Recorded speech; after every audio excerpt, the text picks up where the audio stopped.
43-25 the age, 5'8.5" for McKee, 5'10.5" for Gonzalez, and 155 to 156 weight advantage going to Lewis Gonzalez. Right now we send it inside the cage.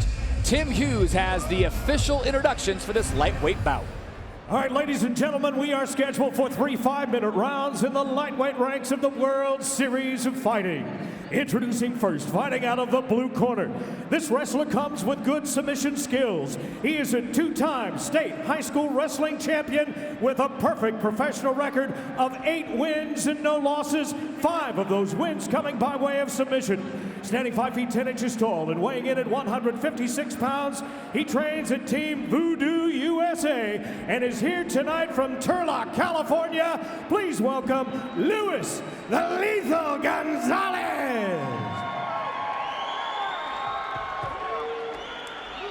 His opponent tonight, one of the great veterans of the sport, also a wrestler who in his 35 professional appearances has amassed a record of 28 wins, 5 losses, 2 draws. Standing 5 feet 8 inches tall, he weighed in at fight time at an even 155 pounds. Training at Body Shot Fitness Team. And here tonight from Long Beach, California, here is Antonio Mandingo McKee. Once again, your referee is Jason McCoy.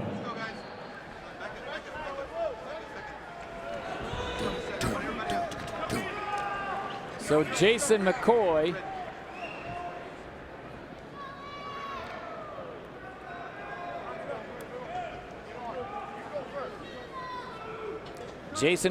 in charge of the fight tonight. This one in the lightweight division. Antonio McKee taking on Lewis Gonzalez.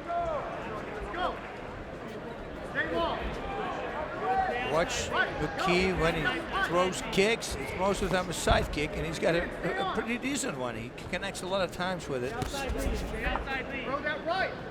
He's probably going for that takedown. Lure his opponent in. Doesn't go right away. Tell you what, Antonio McKee, you can certainly tell he spent some time in the gym. He looks to be extremely fit for 43, and we get ourselves our first takedown. Yeah, he's a beast. Good sprawl by Gonzalez. Nice. Gonzalez getting back up here. Still, he's in the grip here from McKee. Double underhooks. Good pressure. Good pressure. Tries to lift. Ooh, nice balance there. He should have pushed the legs to the side. Very judo-like. The guys, by the way, Judo Bell sitting here next to me. Us. Wow, what a strength. Lewis Gonzalez just unrelenting as McKee trying to get him down to the canvas. McKee wants this. Yeah. Clinching and on the ground. All right, here's the question. When you're in this tight of quarters with a guy that's a great wrestler, would you think it's time to go to maybe a little dirty boxing? Yeah, very much so. But, you know, then again, once you start boxing, you kind of open yourself up also for a takedown. He's got to keep that whizzer on there because otherwise McKee's going to drop like this. Yep. He's going to shoot for double leg, so he's got to keep pulling him up all the time. How about Gonzalez's defense? Yeah, he's doing a very good job. And moving away from the cage, very nice. Now, you should throw these to the body. Very effective. Because in that spot, it's hard to flex your abs if you're sitting like that. Oh, might have a guillotine, but he doesn't lock the legs in, so McKee can't get out, see? He should at least catch the leg. He can simply step out. He just stepped over, yep. You should never allow that. Always so catch McKee in a position now to get the mount, and this puts Gonzalez in a tough situation. We'll find out just how good his defense is. You know, yeah, this is all McKee. This is what he lives for. Watch, he's going to trap that arm behind the back. Many times he goes for that. This is not a good place to be if you're Lewis Gonzalez. No, not at all. But, you know, there are things that you can do. Start bucking up, create a space. You know, it's pretty easy to get somebody from a mount into your guard. Now he gives up the back. Does Gonzalez and McKee trying to sink it in? Does he have enough on the rear naked choke? Can't tell from this camera angle. I know he's very freaking strong. Yeah, so maybe he can slide it underneath there. Oh, wow, goes to the other side. Yes, this looks a lot deeper. Yep, I think. Oh, great defense here. Lewis Gonzalez trying to peel the arm off of Antonio McKee, and he gets free. Now, the thing is with rear naked chokes, you got to pull your shoulders backwards. Yep. That's the only way to close the distance. A lot of guys still don't do it. Pull the shoulder backwards. Trying to drop his chin, but this looks to be in pretty deep. Again, McKee applying the pressure. Yeah, if you watch your right hand, grab your left shoulder, Oh, look at and this. then start trying to close that distance. It's impossible to close the distance. He's controlling the right wrist of Antonio McKee as Lewis Gonzalez as the clock comes down below a minute and a half to go here in round one. This one's scheduled for 3. And now McKee kind of giving up on that rear naked choke, saying maybe I'll just rain down a little leather and see how much I can bother him. And so many times when you see them do that, they're just basically peppering him up so they open up the neck again. They can attack the neck again. Yeah, like we saw in the first fight. You know, a little peppering here and there. Mr. Joe Boxer. He can slip. Put the little rear naked choke around the neck. Boy, this is what's so bad about giving up the back. He is suffocating him right now. Going full anaconda on him is McKee. 2-on-1, Lou. 2-on-1. Stay 2-on-1. Oh, 46 seconds. Stay 2-on-1, boys. McKee is like a backpack. He is not going anywhere right now. And Gonzalez, look at this, trying to spread himself out, get a sprawl, get some separation. Yep, untangled the legs there, very smart. McKee has his arm caught. Goes right back to the neck. Inverted triangle. 26 seconds. Can he do something with it? Wow. Very nice escape here. Yeah. Lewis Gonzalez with a great reversal. Backdoor escape. That'd be worth 2 points in a wrestling match. Love it. Very slick. And this is the position McKee is not many times in. So we will go to a second round here in Ontario.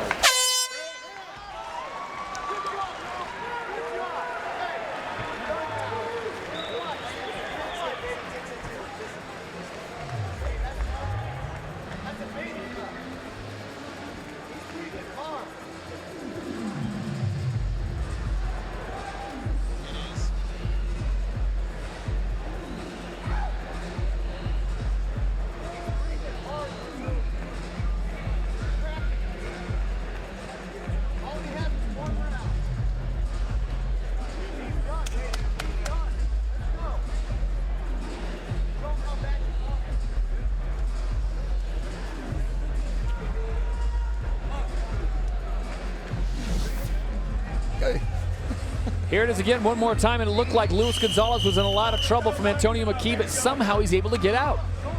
That's it. You start untangling the legs and then, whoop, you know, out the back door there.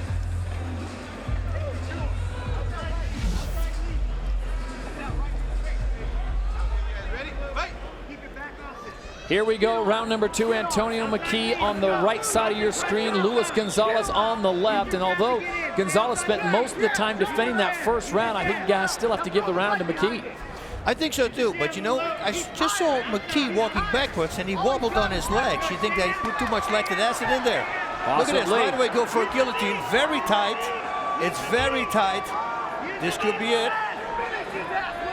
Whoa, very nice submission here. Gonzalez Can is he just stop cranking on it. Yeah, he's got an arm caught with it, so it's going to be harder. He's got to put that arm to the other side. How savvy was that of McKee to just reverse like that and roll over? Is that the smart move, boss? You know, he needed to do something to relieve the pressure on his neck, and there's still space behind him. It's very hard to finish from here. Most of the time it's used for this, to put somebody on his back. Now here, it's kind of an upside down side choke. Starts pushing and closing the distance here. Referee Jason McCoy trying to get a good look. Trying to stay right on top of this. Yeah, he really needs to be closer on there. It's very hard here to close the distance. It needs to be rep. You see, just that hand, that body lock, that hand lock that he has there, it's full reversals. Yeah. It's very, and now it could be serious here. He's got to climb on top of him. Very smart what he did there, grabbing the legs with his leg from Antonio McKee, and he wants to put his belly against his belly. That would be the best. Close the distance. Put your, well, that's weird to say, navel button against his navel button. But You can say it in Dutch, it'll sound cooler. Okay. Even kijken, hoe heet het ook weer? Thank you. Coming up on 3 minutes to go, this one, the second round of 3. And again, like the first round, this is a full-on chest match. He's got to push down on the arm also with his chest. Let's see if he's wrapped around his neck. Yeah, this is a very smart thing what he's doing here. He probably knows that McKee doesn't like to get hit.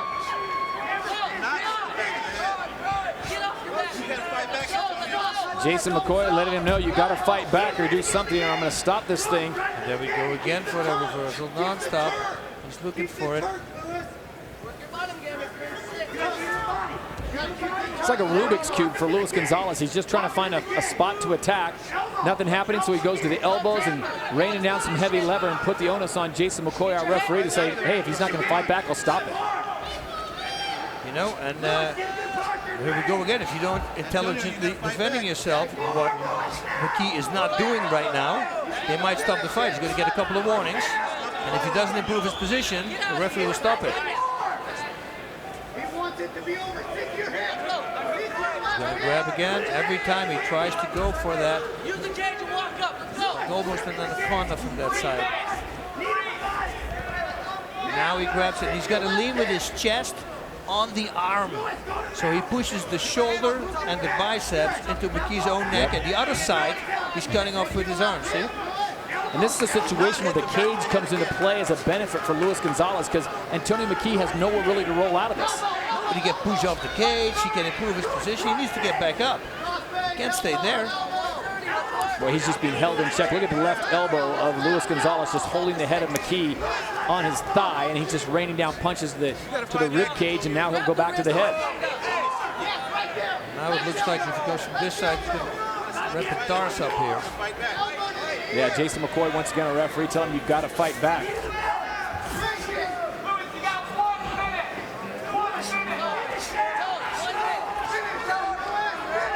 Yeah, McKee knows the defense, constantly moves away from it.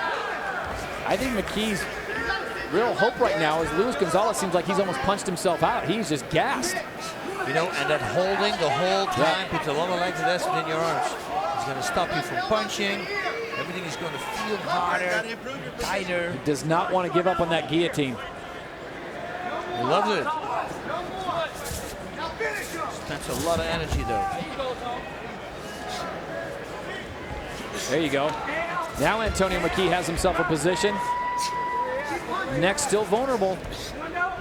Still vulnerable, but he's been there. You know, he really knows how to stay out of those guillotine attacks.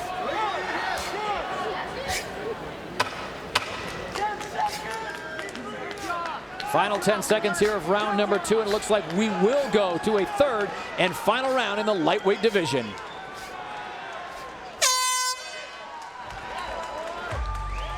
McKee doesn't look good.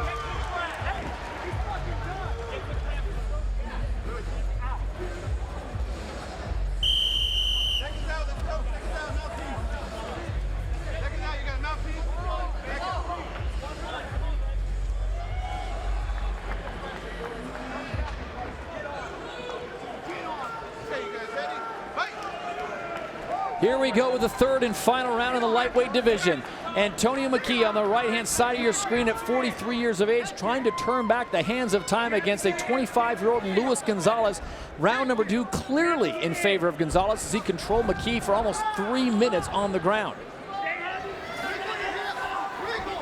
And again, he stuffs it here. Look at this. Again on top. You know, this is going to be a repeat of round number 2, I think. There's a moment that McKee should have thrown him to the right.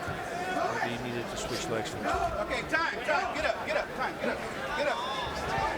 And Jason McCoy is going to stop the action. Now, this is something that Jason McCoy talked to Lewis Gonzalez about during the break. He said you can hit him when he's down, but not in the back of the head. Nope, not allowed.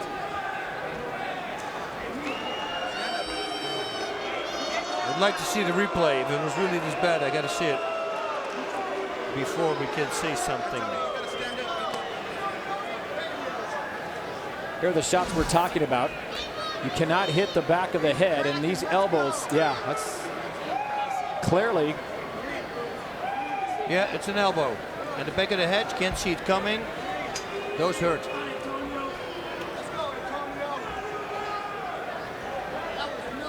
Yeah, that was to the back of the head. And he knew it right away. He said, oh, no, I did wrong. Well, during the break, Jason McCoy did go to the corner of Lewis Gonzalez and tell him, you got to watch about the strikes to the back of the head. And that's it. Jason McCoy's going to call this thing. Yeah, the doctor gets involved, and Antonio McKee pleads his case that he wants to keep going, but you saw them trying to get him up. He did not have his full faculties about him as he was trying to stand. Nope. You like the call? I like the call, yeah, because he didn't move. You know, he could not defend himself anymore. The fight needed to be stopped. It was dangerous. Once you start, he almost couldn't sit down.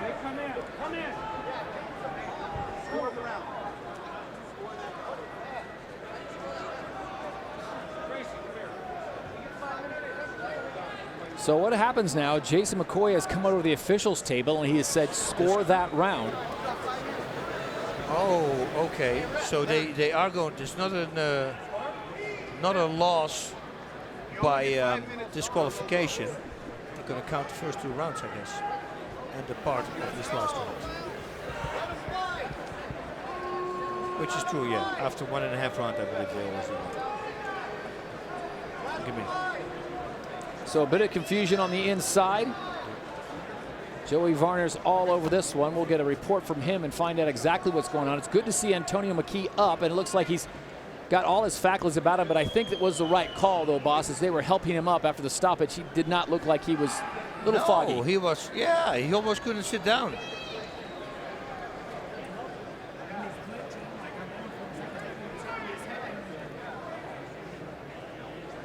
If you can't sit down, you can't fight.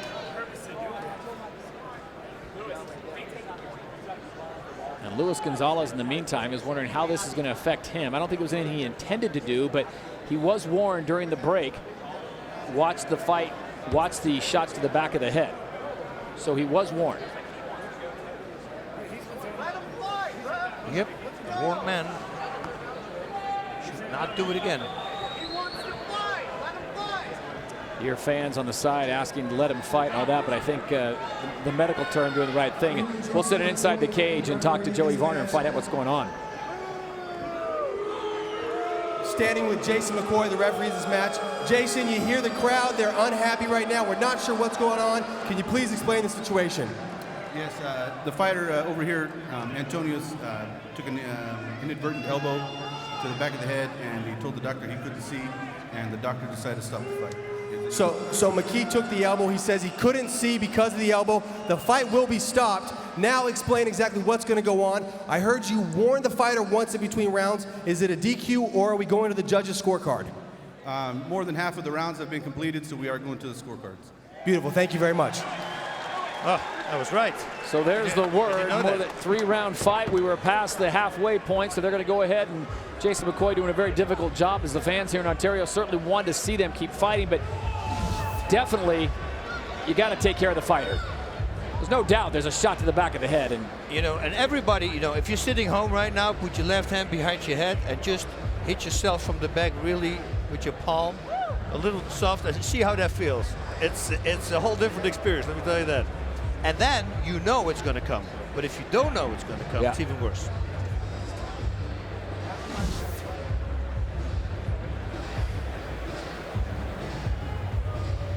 And I think Antonio McKee has a little bit of frustration on his head. Now that he's had a chance to catch his faculties back up and he wants to fight, I think he knows that he was probably on the losing end of that fight. Yeah, I think so too. You know, but yeah, like I said, that elbow, even though people might say, oh, that wasn't that hard, it's, you know, puts a little zing on your brain.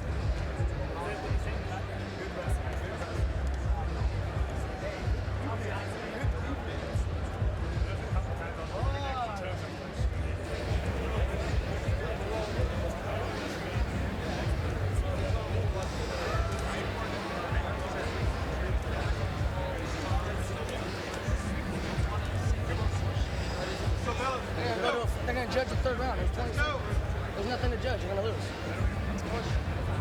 I wanted to finish. That was bad.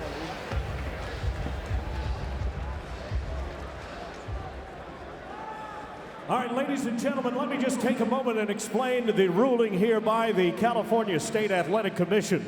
When we have gone beyond 2 rounds, the judges will score the bout from what they saw in the 3rd round and the entire fight and give us a decision. They have done that here tonight.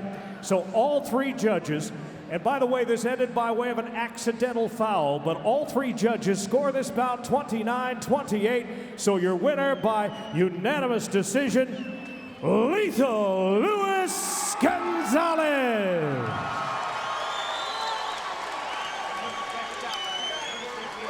Well, not the outcome either fighter was really looking for, and I think Lewis Gonzalez would say, I would like to have finished the fight. Of course, but he was winning. He was winning in the 3rd round. He kept going, so yes, I totally get it that they gave him the victory. And the big question, I think, for the fans at home is the guy that committed the inadvertent foul or the shot to the back of the head still gets the victory, so he wasn't penalized for it. Yeah, that's always hard, Yeah. Get ready. Listen. What you wanna do? If you don't strike first, that's when they gon' come at you. Yeah. And you know it's true. Don't let your life get worse. Being timid, that ain't cool. Nah.